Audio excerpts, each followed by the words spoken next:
Hello, everyone, and welcome to another episode of Coffee with Carl. I am your host, Carl Zoellner. I am one of the attorneys here with Anderson Business Advisors, and this is my coffee. I have a little espresso cup today. Today, I want to spend a little time and chat about the role of a shareholder within a corporation. This tends to be one of those items that's very easy to understand, seemingly, sitting in the room or virtual room when myself or one of the partners of Anderson is sort of describing what a shareholder does. However, it's one of those items when you get home and you have your corporation, you're starting to use it, utilizing it for many different purposes. And all of a sudden, those lines become kind of blurry. What does a shareholder do? What does a director do? What does an officer do? So I wanted to break up, and I'm probably going to have a few videos on this just to sort of break those positions in. But what does a shareholder do? So at its most basic, a shareholder is an owner of the corporation. They are the ones that hold the shares or the ownership interest in a corporation. One of the key factors and one of the great things I like to discuss is when we start talking about corporations and how to make sense of what each of these positions do. Think of it, kind of zoom out and think of it from a big business perspective. So imagine your Fords, your GEs, your Tootsie Rolls, these type of companies are huge companies. And it's the same thing. If I go in to my broker or use my online broker and buy a share, I own a small percentage of that company. And when we start talking about your own corporation, you tend to own a lot larger portion of your corporation. So same type of thing though. When I'm buying shares on the stock market, I'm taking ownership.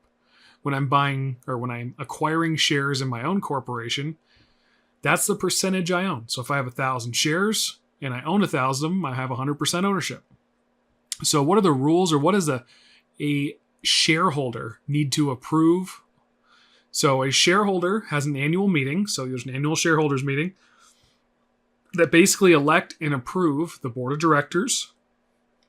Shareholders are involved in such things as if the company's going to dissolve or liquidate all of its assets, usually a shareholder vote's required, as well as things like emergency meetings. A lot of times mergers and acquisitions are required that shareholders attend. So it's a global kind of decisions when the shareholders are involved as owners, even if it's a small corporation. So like I say, really one of the best items you can use if you have some sort of formality or some understanding of how the stock markets and those big corporations work. Usually a lot of your questions can be resolved by sort of zooming out, recognizing you too have a corporation, and what role you're fulfilling in your corporation dictates who's making that decision. So for shareholders, your primary decision making is going to be with electing directors. Happens annually.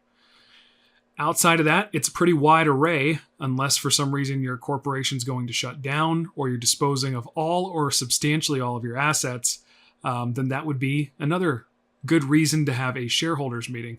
But really, like I say, your consistent piece or your responsibility as a shareholder is to elect directors. So that is our first piece of this corporate puzzle for you. Like I said, try to keep the video short on this one.